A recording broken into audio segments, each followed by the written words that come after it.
Hi friends, SRCT education में आपका स्वागत है दोस्तों। कई वीडियोस आउटसोर्सिंग पर लेकर आए और आपका अच्छा रिस्पांस रहा। आज भी जो वीडियो लेकर आए हैं वो आउटसोर्सिंग पर ही है, जो कि SRCT एजुकेशन चैनल पर हम बहुत ढेर सारी वीडियोस आउटसोर्सिंग पर हम लेकर आ चुके हैं और बहुत ढेर सारी बातें हम आपको बता भी चुके हैं। आज जो बात करने वाले हैं दोस्तों वो आउटसोर्सिंग से ही संबंधित है, लेकिन उस आउटसोर्सिंग में भी UPSRLM जानते होंगे आप, उत्तर प्रदेश राज्य ग्रामीण आजीविका मिशन से संबंधित बातें करने वाले हैं। बहुत इंपॉर्टेंट वीडियो है, अंत तक बने रहिएगा। बहुत इंपॉर्टेंट चर्चा करने वाले हैं। आशा है कि चीज़ें आपको समझ में आएंगी और अच्छी लगेंगी। कोशिश यही रहती है कि आउटसोर्सिंग से संबंधित जो भी न्यूज़ हो वो सबसे पहले आप तक पहुंचाएं, लेकिन आज की जो वीडियो है वो न्यूज़ यानी ये सूचना पहुंचाने में हम काफ़ी डिले कर दिए हैं। हाँ, क्योंकि थोड़ा सा समय अभाव था बीच में, इस कारण से जो है आप तक हम वीडियो लेकर नहीं आ पाए। हाँ, लेकिन पूरे विश्लेषण के साथ ये वीडियो लेकर आए हैं। आशा है कि आपको ज़रूर पसंद आएगी। हाँ, जो चीज़ें आपको पहले नहीं पता रही होंगी वो अब पता चल जाएंगी आपको। चलिए शुरू करते हैं आज की वीडियो। यहाँ पर हम दोस्तों, जैसे कि आप जानते हैं, यहाँ पर देखिए हमारे पास एक लेटर है जो है, इस लेटर को अगर आप देख पा रहे हो यहाँ पर देखिए, ये है, लिखा गया है मिशन निदेशक उत्तर प्रदेश राज्य ग्रामीण आजीविका मिशन के द्वारा। और किसके लिए लिखा गया है?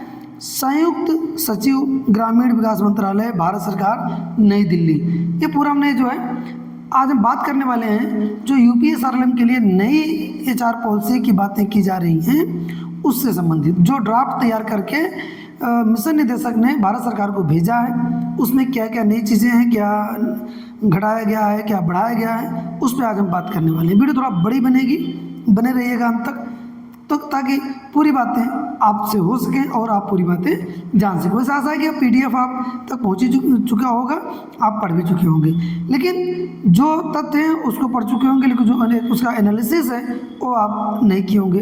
आज की वीडियो में चूँकि देर होने के कारण जो है हम विश्लेषण ज़्यादा करेंगे और डेटा भी साथ में रखेंगे। थोड़ा सा इस पत्र को पढ़ लेते हैं पहले, फिर उसके बाद जो है आगे बढ़ते हैं। देखिए यहाँ पर जो मिशन निदेशक ने भारत सरकार को लिखा है, उन्होंने लिखा है कि अवगत कराना है कि वर्तमान समय में उत्तर प्रदेश राज्य ग्रामीण आजीविका मिशन में कार्यरत प्रोफेशनल्स एवं विभिन्न कार्यकलापों के अनुरूप तथा प्रदेश की 75 जनपदों का आकलन करते हुए आवश्यकता एवं औचित्य का परीक्षण करने के उपरांत मानव संसाधन नियमावली में कतिपय महत्वपूर्ण परिवर्तन संशोधन के दृष्टिगत संशोधित मानव संसाधन नियमावली तैयार की गई है। अब उक्त संशोधित मानव संसाधन नियमावली में वर्तमान में मिशन में कार्यरत शासकीय अधिकारियों में कोई परिवर्तन नहीं किया गया है। इनका कहने का मतलब जो सरकारी कर्मचारी लगे हैं उनमें कोई परिवर्तन नहीं किया गया, वो सेम एज रखा गया है। लेकिन प्रोफेशनल के बढ़े हुए कार्यों के दृष्टिगत कुछ अतिरिक्त प्रोफेशनल तथा राज्य, जिला एवं ब्लॉक स्तर के पदों को बढ़ाया गया है। प्रस्तावित संशोधित मानव संसाधन नियमावली उत्तर प्रदेश राज्य ग्रामीण आजीविका मिशन की शासी निकाय की बैठक में यथाशीघ्र अनुमोदनार्थ प्रस्तुत किया जाना है। जो ड्राफ्ट तैयार किया गया है इसको GB में, उनका ये कहना है कि GB में इसको रखा जाना है। प्रस्तावित मानव संसाधन नियमावली के संबंध में यह भी अवगत कराना है कि इसमें शासकीय अधिकारियों को राज्य सरकार की नीति के अनुसार वेतन एवं भत्ते दिए जा रहे हैं, अतः इसमें किसी प्रकार के संशोधन की आवश्यकता नहीं है।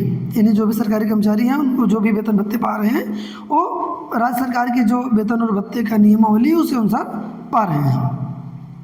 प्रोफेशनल को दिए जाने वाले मानदेय एवं भत्तों आदि के संबंध में यथा आवश्यक आंशिक संशोधन करते हुए अनुमोदनार्थ प्रेषित किया जा रहा है।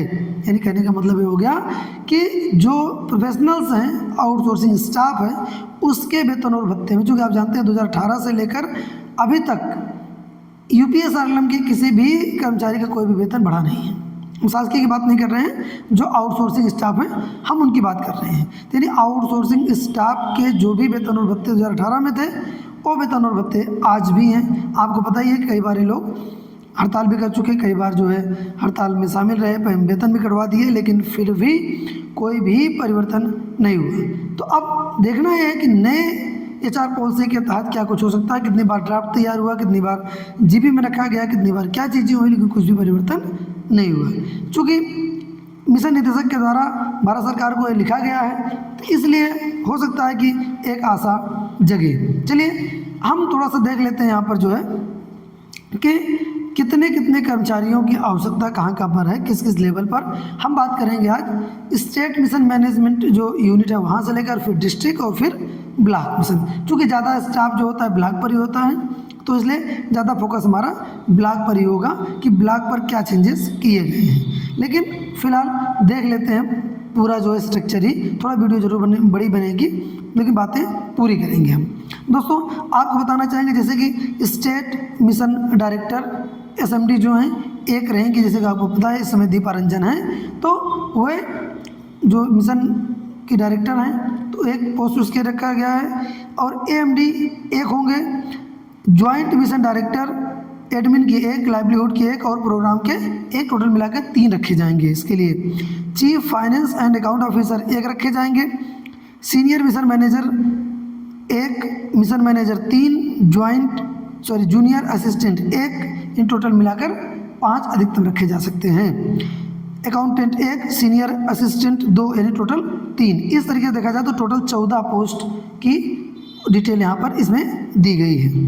अब चीफ ऑपरेटिंग ऑफिसर होंगे COO एक। इसके अलावा administration programme and human resource development अगर हम देखें, इसमें HR में देखें जो है, तो अगर इसको अलग अलग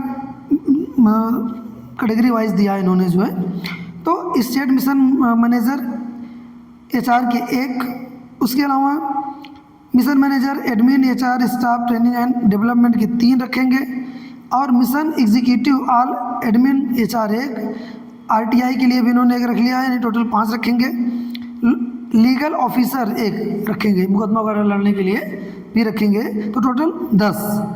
अगर देखा जाए लाइवलीहुड में जो है, तो लाइवलीहुड में जो इन्होंने दिया है स्टेट मिशन मैनेजर फार्म का एक, नॉन फार्म के एक, यानी 2, और mission manager agriculture AFP ENTFP live stock और डेवलपमेंट ऑफिसर टोटल मिलाकर CB मिलाकर 4 रखेंगे, और मिशन एग्जीक्यूटिव्स रखेंगे 4, यानी टोटल मिलाकर 10। इसमें भी 10 रहेंगे टोटल मिला के। नॉन फार्म में अगर हम बात करें तो 2 स्टेट मिशन मैनेजर और 2 जो है 4 मिशन मैनेजर इसमें से एक फॉर नॉन फार्म कन्वर्जेंस के लिए, 1 और मोर फॉर SBEP के लिए, OSF के लिए एक, इस तरीके से मिला के 4 रखेंगे। मिशन एग्जीक्यूटिव जो है 4 रखने की इन्होंने बात कही, जिसमें से नॉलेज मैनेजमेंट MIS के लिए एक और इत्यादि कामों के लिए 4 रखेंगे, सब टोटल 10, इसमें भी 10। अगर अगले में देखें जो है तो value addition, cluster development and market linkage के लिए, तो इन्होंने कहा state mission manager project development and implementation के लिए VCD एक, और मिशन मैनेजर एक प्रोडक्शन एंड क्वालिटी कंट्रोल, और supply chain marketing linkage, market link online market के लिए भी 3 की व्यवस्था की गई, यानी टोटल मिलाकर 3, और मिशन एग्जीक्यूटिव भी 3 रखने की बातें कही गई हैं, टोटल 7। अब देखा जाए तो टोटल 27 का स्टाफ इन्होंने रखने की बात कही है यहाँ पर, टोटल 27। अब देखा जाए institution building and capacity building में, तो state mission manager SMM IBCB के लिए 2, mission manager 2, institution building model CLF के लिए टोटल मिलाकर 6 पोस्ट की बात यहाँ पर कही गई, 6 के लिए। एक mission executive MIS capacity building, mission executive model CLF के लिए 3, और टोटल अगर हम देखें इसमें तो किसमें institution building and capacity building में इन्होंने 11 की बातें कही है, टोटल 11। अब social inclusion and social development में टोटल जो अगर हम बात करें तो 9 की बात इन्होंने कही है, जिसमें से एक अगर दो state mission manager SMM social inclusion and social development 2, mission manager SISD 1, convergence की 1, FNSW एंड जेंडर 1, टोटल 3, और mission executive ESISD, convergence, FNSW, gender के लिए 4 हैं, टोटल मिलाकर 9। अब अगर देखा जाए फाइनेंशियल इंक्लूजन में इन्होंने जो रखा है, state mission manager financial inclusion 1, mission manager bank linkage and interest submission के लिए, और digital finance, insurance and pension and community funds management 2, in total मिलाकर 6। कौन? Mission manager, total 6। और मिशन एग्जीक्यूटिव भी इन्होंने 5 रखने की बात कही है, नहीं अगर इसमें देखा जाए तो 12। तो टोटल फाइनेंशियल अगर इंक्लूजन में देखा जाए तो ये 12 की बात यहाँ पर कर रहे हैं, यानी 12 लोगों को रखने की बात कही गई है। Monitoring, evaluation and learning and knowledge management communication में जो है भी 6 लोगों को रखने की बातें यहाँ पर कही गई हैं। तो नॉलेज मैनेजमेंट अगर देखा जाए तो KMC के लिए भी इन्होंने जो है state mission manager 1, mission manager 2 digital content के लिए, और मिशन एग्जीक्यूटिव 3, यानी टोटल 6। MIS में अगर हम देखा जाए, MIS एंड IT में अगर देखा जाए टोटल MIS की पोस्ट होती है, वहाँ पर जानते हैं आप। स्टेट मिशन मैनेजर MIS में अगर हम देखें तो 1, mission manager IT and MIS 10। यहाँ पर ध्यान दीजिएगा, थोड़ा सा ध्यान देने वाली बातें हैं कि यहाँ पर 10 पोस्ट की बात कही गई है। मिशन एग्जीक्यूटिव 4, सब टोटल 9, और इसको मिलाकर 9 होगा, और टोटल मिलाकर जो है 27 पोस्ट की बात कही गई है। अकाउंट एंड फाइनेंस में अगर हम देखें जो है तो chief finance and accounting officer 1, government employ होगा यहाँ पर जो है, plus finance officer 1, state mission manager account and finance 1, mission manager account and finance audit convergence and special project 6, chartered यानी CA chartered accountant 1, mission executive 2, और accountant 1 government, और account assistant 8, इन total मिलाकर 9 लोग यहाँ पर रखे जाएंगे। तो टोटल 21, इसमें काफ़ी अच्छी संख्या है इनकी। अगर हम आगे देखें जो है तो इसमें सपोर्ट स्टाफ जो है personal security 4, office assistant and data entry operator 15, office maintenance assistant यानी सपोर्ट स्टाफ 15, यानी टोटल 34 की बात कही गई है यहाँ पर ऑफिस स्टाफ की। ये तो हमने जो बातें की अभी तक स्टेट मिशन मैनेजमेंट यूनिट की बातें कही हमने, काफ़ी ज़्यादा संख्या है दोस्तों, लेकिन आप जानते हैं इस समय कितने से काम कराया जा रहा है, ये कोई कहने वाली बात नहीं है। इसका 1/3 हिस्सा भी वहाँ पर मौजूद नहीं। चलिए आगे देखते हैं। अब आते हैं डिस्ट्रिक्ट पर। तो डिस्ट्रिक्ट मिशन मैनेजमेंट यूनिट की अगर हम बात करें जो यहाँ पर डिप्टी कमिश्नर एर्नाकुलम, ये PDS रैंक के अधिकारी होते हैं, जानते हैं आप जो है, और इनको जो है PDS कैडर के अधिकारी रहेंगे DC। इसके अलावा जो है डिप्टी कमिश्नर सेल एम्प्लॉयमेंट के लिए 1 गवर्नमेंट एम्प्लॉय होंगे, जिसे हमने भी बताया आपको। District mission manager DMM, EFL, ENFL, value chain development and market linkage, IBCB and ESISD, MIS and EL, FI admin and accounts, total 7 post स्वीकृत की गई है। किसकी? हम यहाँ पर डिस्ट्रिक्ट मिशन मैनेजर यानी DMM की बात कर रहे हैं। कितने पोस्ट? 7 पोस्ट।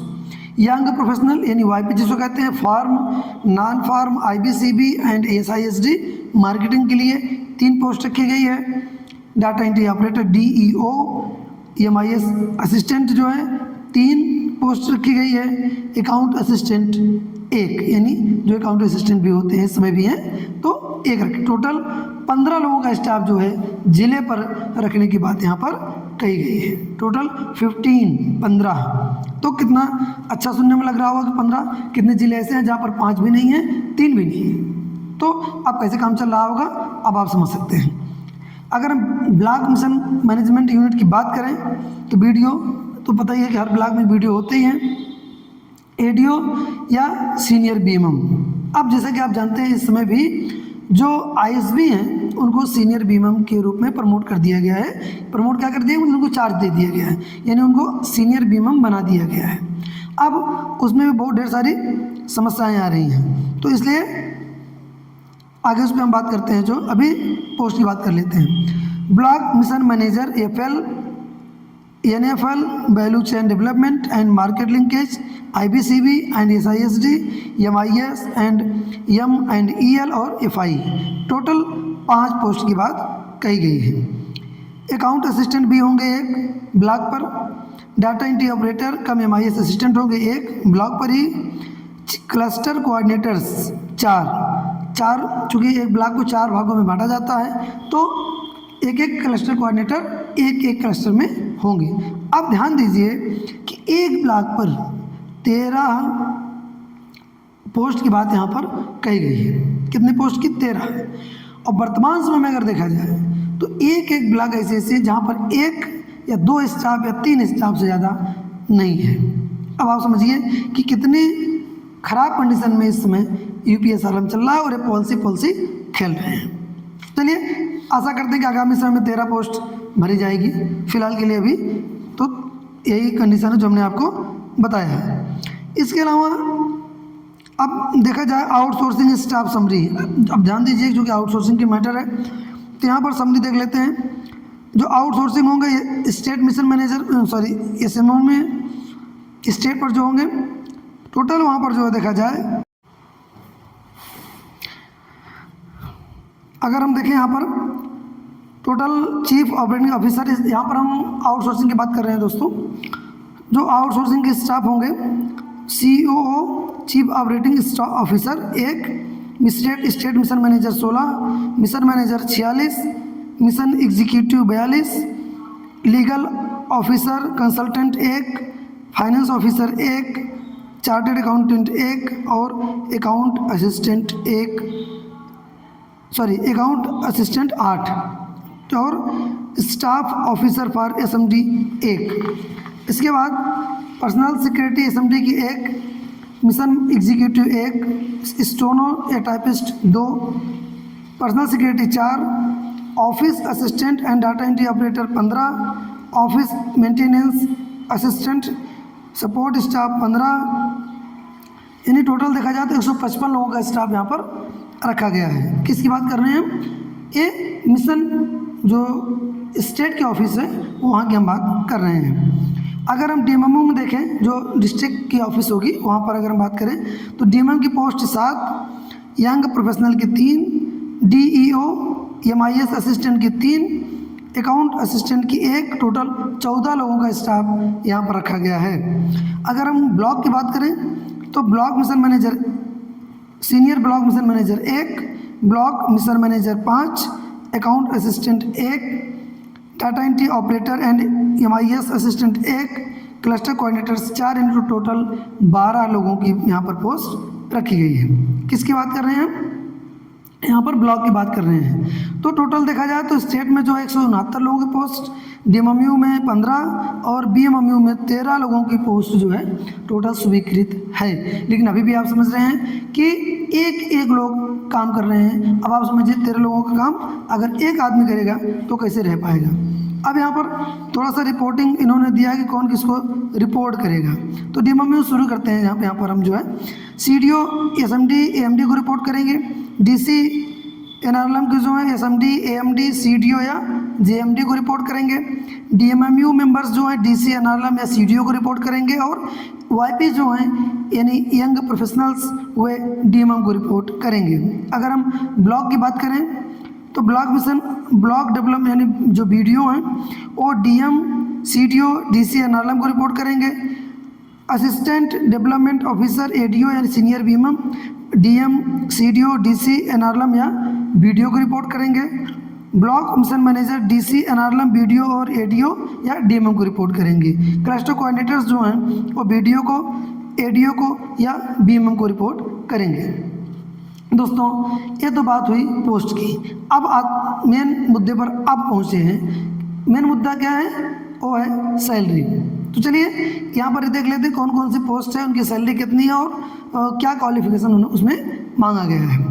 तो सबसे पहले सीओओ की बात करते हैं। चूँकि हम वही बात करेंगे जो कि आउटसोर्सिंग स्टाफ होगा, परमानेंट स्टाफ की बात नहीं करेंगे क्योंकि परमानेंट स्टाफ वही है, उसमें कोई भी चेंजेस नहीं किए गए।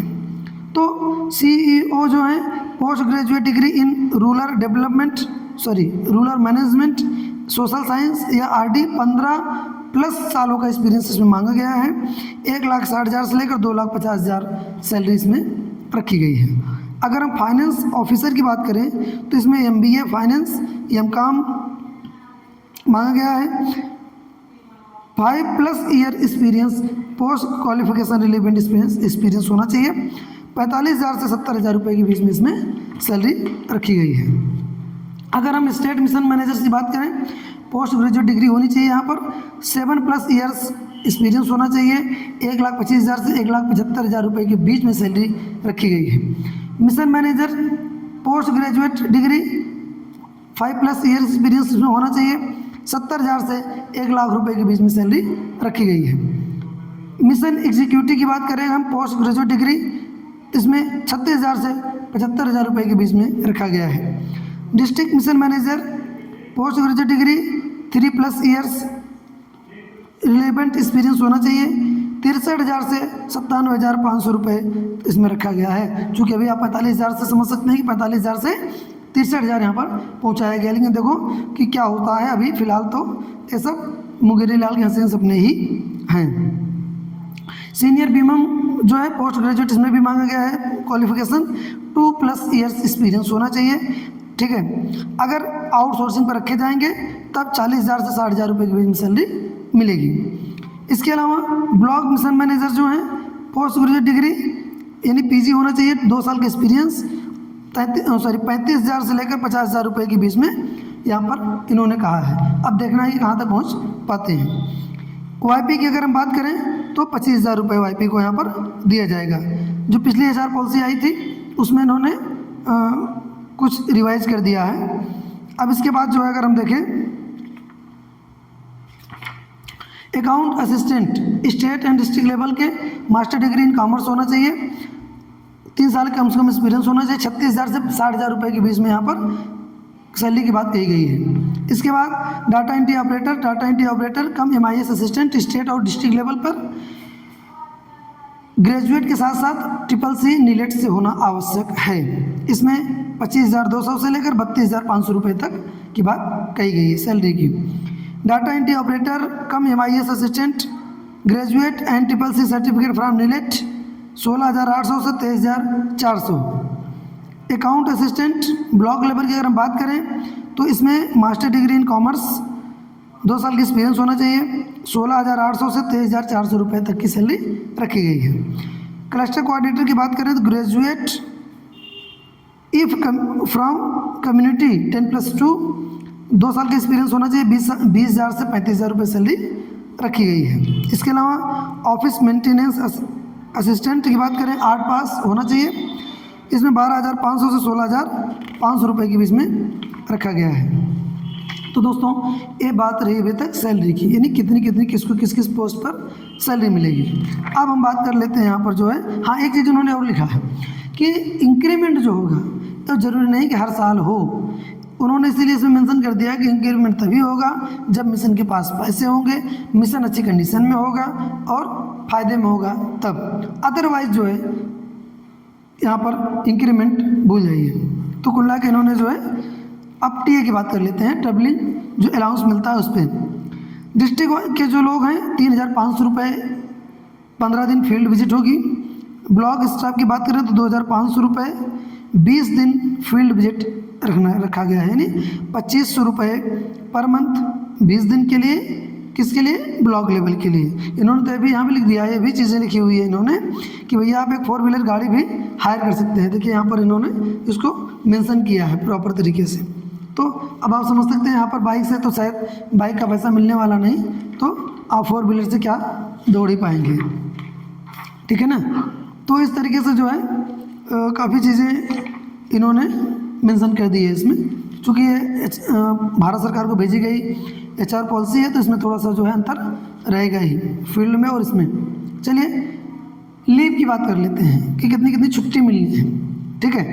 छुट्टी की अगर हम बात करें तो year leave 10, casual leave 10, medical 10, तो टोटल 30।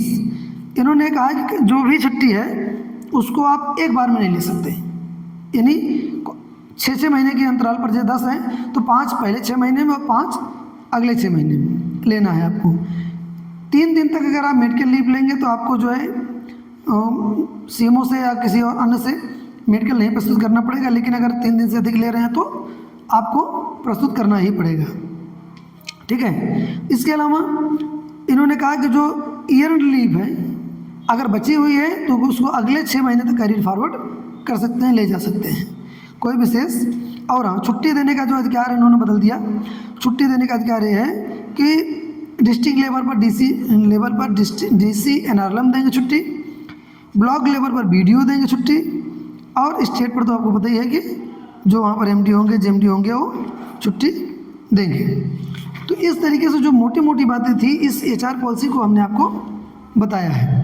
ज़रूरी नहीं कि सब कुछ बता दिया हमने, लेकिन मोटी मोटी बातें हमने यहाँ पर डिस्कस किया है। चूँकि लंबी बन रही वीडियो, आपके पास इतना समय नहीं होगा कि आप इतनी वीडियो देख पाएँ। तो दोस्तों, अगर वीडियो अच्छी लगी हो, पूरी बातें हैं जो हमने करने की कोशिश किया है, इसमें थोड़ा सा बात जो हमने थोड़ा सा तेज़ खींच दिया है उसको, लेकिन आशा है कि चीज़ों को पूरा हम यहाँ पर मेंशन कर पाए हैं। अगर मेंशन कर पाए हैं, अच्छी लगी वो वीडियो, तो लोगों तक जरूर पहुँचाइएगा, क्योंकि हमारा जो SICT एजुकेशन चैनल है वो पूरी तरीके से समर्पित है ये जो आउटसोर्सिंग के बंदे हैं इनके लिए। जो आउटसोर्सिंग की बातें होती हैं उसको हम पहले आपके लिए लेकर आते रहते हैं, इसी आशा के साथ कि आपको जो है चीज़ें पसंद आएंगी। अगर वीडियो अच्छी लगी हो तो लोगों तक शेयर जरूर करिएगा, सब्सक्राइब करिएगा। धन्यवाद।